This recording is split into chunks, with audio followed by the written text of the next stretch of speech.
But trust me, there's so much more beneath the surface. It's a tale of genius, ambition, and a father's worst nightmare. This is the tragic story of Icarus. Our story starts not with the boy, but with his father, Daedalus.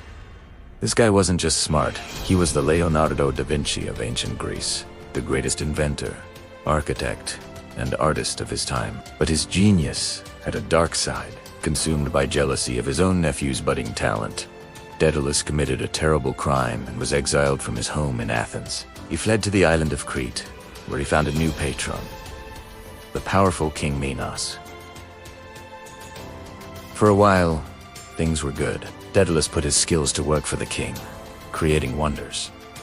But then, a dark secret was born. At the king's command, Daedalus designed the labyrinth, a massive, inescapable maze. Hit purpose to imprison the Minotaur, a terrifying creature with the body of a man and the head of a bull. But here's the twist. By helping another hero, Theseus defeats the Minotaur. Daedalus angered King Minos. The king, fearing his secrets would be exposed, turned on his greatest asset. He imprisoned Daedalus, along with his young son Icarus, inside the very labyrinth the inventor had created. Trapped on an island, with the sea guarded by Minos' fleet and the land locked down, escape seemed impossible. But you can't cage a mind like Daedalus's. Day after day, he watched the birds soaring freely in the sky, and an audacious idea began to form. Told Icarus, Minos may control the land and the sea, but he does not control the air. So, the master inventor got to work. He gathered every feather he could find, from the smallest sparrow to the largest gull. He laid them out meticulously, arranging them from smallest to largest, creating the shape of a bird's wing. He bound the middle feathers with thread and secured the rest with beeswax. He crafted 2 pairs of these magnificent artificial wings, one for himself and one for his son, Icarus. The day came to test them. Daedalus strapped on his pair, flapped his arms, and felt an impossible sensation.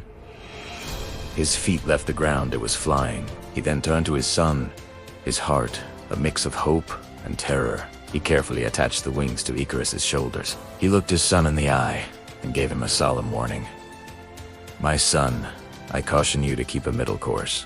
If you fly too low, the damp from the sea will clog your wings. If you fly too high, the heat from the sun will melt the wax. Stay close to me. Icarus, filled with the excitement and impatience of youth, nodded eagerly, barely hearing the words. Together, father and son leaped from their prison tower. Antei flew. Imagine the feeling, the wind rushing past, the world shrinking below, the sheer, intoxicating freedom of it all. Icarus was ecstatic. He laughed. He soared. He danced in the sky. He forgot the labyrinth. He forgot King Minos. And tragically, he forgot his father's warning. Feeling bold and godlike, Icarus began to climb higher and higher, drawn to the brilliant, warm sun. He wanted to touch the heavens. His father, flying below, called out to him, his voice lost in the wind. But Icarus was lost in his own euphoria.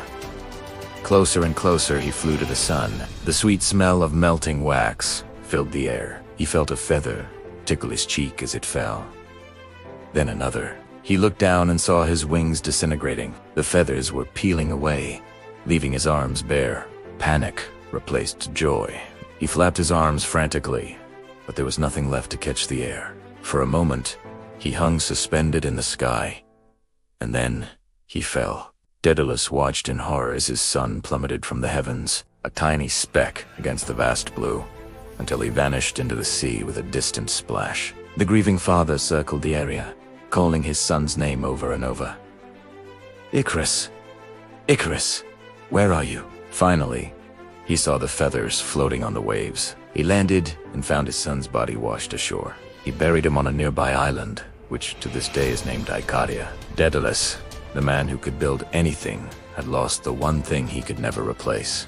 It's a powerful story about the price of ambition and the importance of listening to wisdom. But it's also a heartbreaking tale of a father who, in trying to give his son freedom, accidentally led him to his doom.